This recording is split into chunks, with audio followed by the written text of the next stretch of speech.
Welcome back ناظرین، ایک دفعہ پھر آپ کو خوش آمدید کہتے ہیں۔ ارلی الیکشنز کے اوپر بھی ہم بات کرنا چاہ رہے ہیں کیونکہ خان صاحب عبوری حکومت کے حوالے سے میاں صاحب نے مطالبہ کیا ہے کہ جلد از جلد قائم کی جائے۔ انتخابات اگر وقت سے پہلے ہوتے ہیں جو کہ لوگ کہتے ہیں آپ کو سوٹ نہیں کرتے، تو صورتحال کیا ہوگی اور کیا آپ بھی عبوری حکومت کا فی الفور مطالبہ کریں گے؟ ارلی الیکشنز ہونے چاہیے۔ میں تو مڈ ٹرم الیکشنز کا کہہ رہا تھا، لیکن تب میاں صاحب ہمارے ساتھ نہیں تھے۔ تب وہ زرداری کو کہہ رہے تھے کہ زرداری صاحب اگر آپ کو پیپلز پارٹی نے بھی چھوڑ دیا ہم آپ کے ساتھ کھڑے ہوں گے۔ تو اب وہ کہہ رہے ہیں، اب ان کو یاد آ گیا کہ بڑے کرپٹ ہیں زرداری، دیکھو تباہی ہو گئی۔ اب پہلے نہیں نظر آ رہا تھا، ہم شور مچاتے جا رہے تھے کہ mid term election early elections ہونے چاہیے، اور بالکل ایک کیئر ٹیکر سیٹ اپ کے نیچے ہونی چاہیے، اور وہ غیر جانبدار ہو، کیونکہ آصف زرداری کے اوپر کوئی ٹرسٹ نہیں کرتا۔ آپ چاہتے ہیں سینٹ الیکشن ہو؟ فرق ہی بھی نہیں پڑے گا سینٹ الیکشنز ہو بھی گئے، کیونکہ جو انقلاب آ رہا ہے، جو سونامی اس ملک میں آ رہی ہے، جو سینیٹرز کا دین ایمان ہی نہیں ہوگا، جو آئیں گے، جو مفاد پرست لوگ ہیں، وہ سونامی کے سامنے کیا کریں؟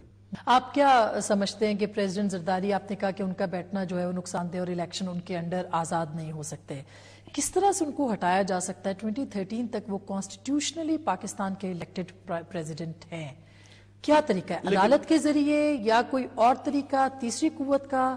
تو پھر ادارے کیسے مضبوط ہوں گے؟ اسما صرف بات یہ ہے کہ آصف زرداری پیپلز پارٹی کے بھی چیئرمین ہیں، پریزیڈنٹ بھی ہیں، اور پریزیڈنٹ کیوں الیکشن کرواتا تھا؟ اس لیے کیونکہ وہ غیر جانبدار ہوتا ہے۔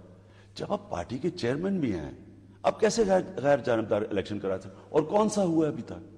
جو الیکشن ہوا ساری قوم نے شور مچایا ہے، ساری پارٹیز، گورنمنٹ میں بیٹھی ہوئی پارٹیز نے شور مچایا کہ دھاندلی ہوئی۔ تو پھر کیسے نکالیں گے ان کو آپ؟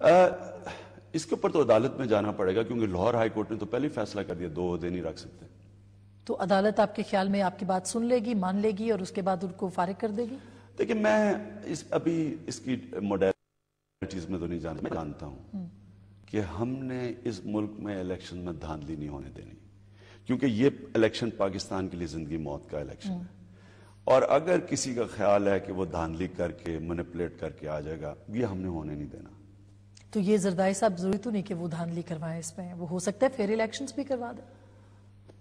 یہ ایک بڑی مشکل سی بات آپ نے کی ہے، کیونکہ وہ تو پھر اپنی پوری نیچر کے خلاف جائیں گے جو اب تک ہوتا رہا ہے، یعنی جو آج تک نہیں کیا وہ اگر کر دیں گے، یہ تو ایک معجزہ ہی ہو جائے گا۔ خان صاحب، بلوچستان پہ آ جاتے ہیں آپ، ایک 23 مارچ کو وہاں بہت جلسہ کرنے جا رہے ہیں، اور بہت بڑا سونامی آپ نے کہا ہے۔ آپ کو پتہ ہے کہ بلوچستان کے اندر اس وقت صورتحال کتنی سنگین ہے، اور وہاں پہ مار کے دفن کر دینے والی پالیسی چل رہی ہے، اور آپ کو لگتا نہیں ہے کہ اس میں ایجنسیز کا جو رول ہے وہ بہت ہی کریٹیکل ہے؟ کس طرح سے آپ روکیں گے ایجنسیز کو کہ وہ بلوچستان میں امن لا سکیں؟ پہلے تو بہت برے حالات ہیں اور اس سے بگڑ رہے ہیں، اور ہم نے صرف یہ سونامی 23 مارچ کو کوئٹہ میں صرف کی اس لیے کہ ہم وہاں جانا چاہتے ہیں اور لوگوں کو اکٹھا کرنا چاہتے ہیں، اور کوشش کریں گے۔ دیکھیں نا، ہم باہر بیٹھے ہوئے حکومت سے، لیکن کوشش کریں کہ بلوچستان کے لوگوں سے ڈائیلاگ کریں، کیونکہ ایک تو پشتون علاقہ ہے، وہاں تو ایشو نہیں ہے، بلوچ علاقوں میں بہت بڑا ایشو بن گیا، اور یہ اتنا برا جو ملٹری آپریشن کیا تھا، اس کا اتنا برا نقصان ہوا ہے۔ پہلے ہم ان کو ان کے حقوق نہیں دے رہے، کالونی کی طرح رکھ رہے ہیں ان کو، آدھی ان کی ڈسٹرکٹس غربت کی لکیر سے نیچے، آدھے آبادی غربت، وہ تو بجائے ان کی، اور وہ اس میں سب کچھ ہے اس علاقے میں، تو پہلے ظلم کر رہے تھے، پھر ملٹری آپریشن کر دیا، وہ حقوق مانگ رہے، آپ نے آپریشن کر دیا۔ یعنی اتنی ہم نے بری بلوچستان کی ساری گورنمنٹس نے کیا ہے، اور یہ جو گورنمنٹ ہے، اب یہ جو ایجنسیز جو بھی اگر کر رہی ہیں، تو یہ گورنمنٹ کیا کر رہی ہے؟ ان کا کیا کام ہے؟ مجھے بتائیں نا، یہ کیا مارا ہے؟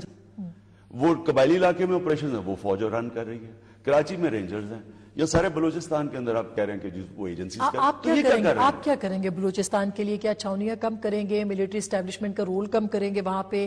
یہ تو فیکٹ ہے کہ ملٹری اسٹیبلشمنٹ کا رول ہے وہاں پہ، کسی سیاسی حکومت کا رول تو نہیں ہے وہاں پہ۔ اگر ملٹری اسٹیبلشمنٹ کا رول ہے، اس کا مطلب پولیٹیشنز فیل ہو گئے ہیں، یہ ہماری ذمہ داری ہے، یہ ملٹری کی ذمہ داری نہیں ہے۔ ملٹری کا کام وہ نہیں ہے جو وہ کر رہی ہیں اب، یہ پولیٹیشنز کا کام ہے۔ ملٹری سولوشن کتنی دفعہ کامیاب ہوئی ہے؟ اگر پولیٹیشنز کو کیسے کام کوئی کرنے نہیں دے گا تو کس طرح سے وہ کریں گے؟ کیا آپ سمجھتے ہیں کہ پولیٹیشنز کو کام کرنے کی آزادی ہے؟ پولیٹیشنز وہ کرتے ہیں جو پولیٹیشنز نے ہمیشہ کیا، ڈائیلاگ کرتے ہیں، اس لیے ڈائیلاگ سے مسئلے حل کرتے ہیں، بندوق سے نہیں کرتے۔